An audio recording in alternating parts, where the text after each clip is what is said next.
Wilt Chamberlain, Michael Jordan, Dwight Howard. You see them dominate throughout NBA history with explosive dunks raining over the hardwood court. And at the same time, the sight of a slam dunk is incredible to watch, solidifying the spectacle of basketball. There is no doubt that the history and evolution of the dunk has been significant towards the revolution of the sport, alongside with the actual spectacle of the game. In the 1960s, the sport of basketball changed dramatically with the slam dunk.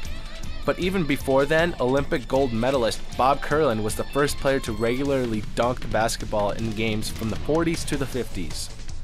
Because of the establishment and growing prevalence of dunks, the act was outlawed in the NCAA from 1967 to 1976 due to the dangerous nature of a player leaving his feet with the possibility of injuring himself or others. Many have attributed the outlawing of the dunk to then college phenomenon Lou Alcindor, now known as Kareem Abdul-Jabbar. Consequently, the no dunking rule is sometimes referred to as the Lou Alcindor rule. The American Basketball Association, or ABA, had a history of including an all-star basketball game within the regular season. In 1976, they established a slam dunk contest into the All-Star Weekend. With the addition of this event, attendance grew year after year because of this exciting nature of dunks. In the 1970s, Dr. J. Julius Erving built on Baylor's foundation. Amazing! Turning the slam dunk into an art form. I think to be a great superstar who is creative and to be a change agent in your sport, you really can't put any limitations on what you might do. The Doctor gave way to a generation of showmen, including Dominique Wilkins, the human highlight film. Fundamentally, Erving brought a new style to the typical two-handed slam dunk.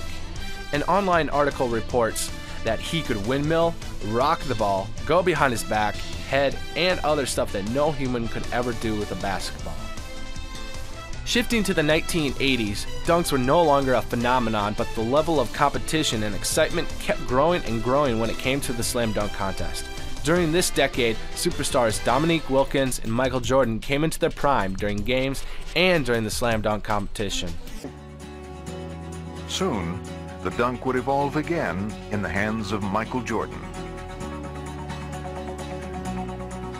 He just makes you wish that for one day and for 8-10 seconds that you could fly in the air. I don't believe what I just saw! I saw a man fly! Once the NBA was airborne, there was no turning back. And though its roots are still in the ground, the game will forever flower somewhere in the stratosphere. I just shake my head and I say, God, this is not the game we played 30 years ago. It's been said often enough that, the game today is being played above the rim. Sporting News, the magazine, contains an article entitled Props and Hops, which says, "Big men aren't supposed to be able to jump this high. When they do, they look a lot like Superman. Especially if they don a cape and propel themselves nearly parallel to the ground with their eyeballs at rim level." When Dwight Howard brought his 6'11", 265-pound frame back to earth last Saturday night in New Orleans, he had completed the best dunk of the most creative dunk contest in NBA history. Howard, an all-star center for the Magic, became the tallest player to win the contest, knocking off defending champion Gerald Green of the Timberwolves in the finals.